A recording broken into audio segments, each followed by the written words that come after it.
Welcome back to It's Your Environment. I'm George Curtis, and we've got Mike Arrowood here. And Mike, you and a group of other people went out on Lake Winnebago recently to do an assessment, and I read about it, and I was just amazed at how you do it and what you learned.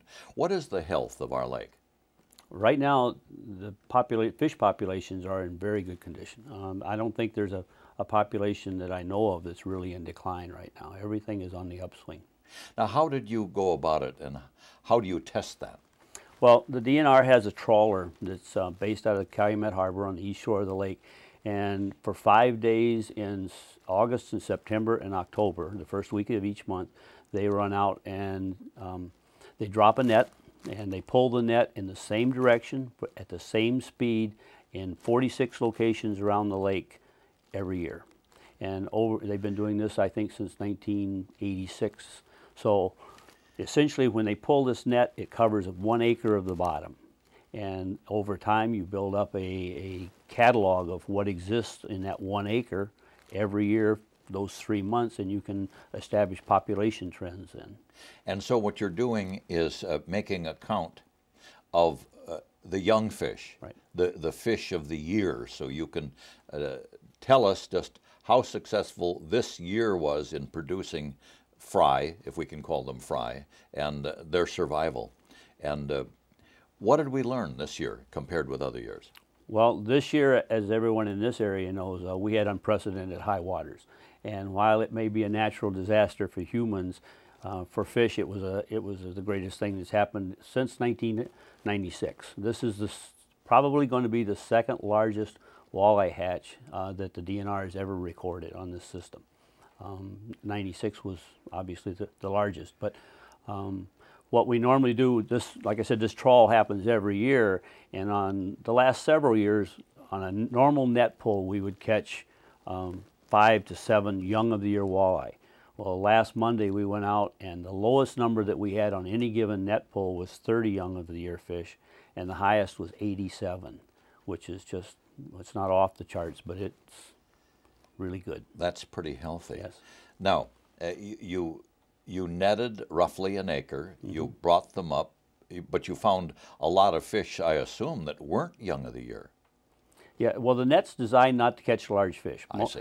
The net's only moving at 4 miles per hour, so most large fish, the adult walleyes, you'll catch a few, but most large fish of all species get away. So we had 2 young sturgeon, about 20-inch long sturgeon, but in every net you will have gizzard shad and crappie, young of the year, and sheephead, and emerald shiners, and perch, and some occasionally bass, and often walleyes. But yeah, and gizzard shad. It's designed to catch most everything. But you really want to count the young of the year in the particular species you're looking for. And well, they record everything. Oh, they do? Yeah. The way it works is the net comes up, and the contents of the net are emptied out onto a box, a table, and there's 6 people counting fish. And the sheephead go into the trawler. Last year, in one trip, we had 13,000 pounds of sheephead in one day. I mean, the boat came back and it was listing because we had so many sheephead. But we count everything. The sheephead come out first, and the game fish, or those fish that are be recorded for length, go into a tank. And then every other species, the small fish, are all counted, and then everything is thrown back over the side. But gizzard shad and trout perch are the 2 primary forage species in the lake. So the health of those is very important. They keep very close track of how those populations are going, because walleyes obviously have to have something to eat. So, now, the sheephead, you keep those and dispose of them someplace, or sell them, or what happens? They're given to a mink farmer. I see. When they come into Calumet, they call him on a cell phone, and he comes down and meets the trawler, and they have a regular conveyor that loads them into his trucks, and then he takes them back and feeds them to his mink. Now, you're out on the lake yourself fishing. In fact, when I tried to reach you on Sunday, I couldn't reach you because you were out chasing bluegills. I didn't know that Lake Winnebago was a bluegill lake. It is now. In the past 5 years, the bluegill population has increased 67%. As the water quality improves on the lake, the clarity of the water has improved as well, and the submerged vegetation is just proliferated. And bluegills like that kind of environment. They spawn in that kind of environment and they live there securely. And I call it a refuge, which it is. And yeah, the bluegill population is very good. Well, now you talk about water clarity, and I can vouch for that. When I first came to this area maybe 35 years ago, and I would go out wading, do a little bit of fishing, I couldn't see my feet in 2 feet of water.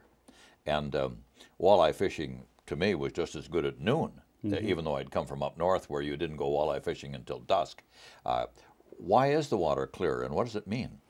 There have been literally dozens of programs around the lake. Interceptor sewers are now completely ringing the lake.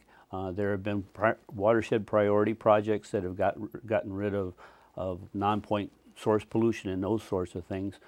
Actually, the zebra mussels have had a lot to do with it.